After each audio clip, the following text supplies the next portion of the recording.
Hey, what's up everybody?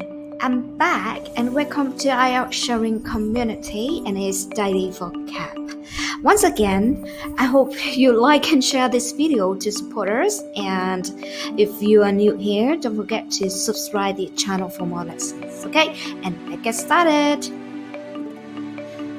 So, our vocabulary today is an adjective, be prone to something, which means likely to suffer from an illness or show a particular negative characteristic, is likely to be affected by something, often something bad. Okay, now let's have a look at these examples. Our window boxes were prone to vandalism, or he was prone to depression even as a teenager. You can see we can use this vocabulary in daily conversation and in IELTS speaking test as well. Let me show you.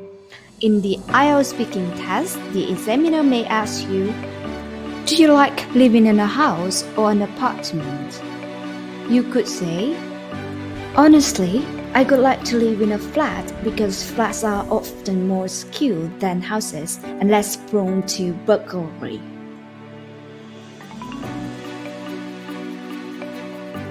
Well, that's vocabulary for today. Be prone to something, okay? And I hope you like it, and I hope you really like this video as well. And see you tomorrow. Goodbye!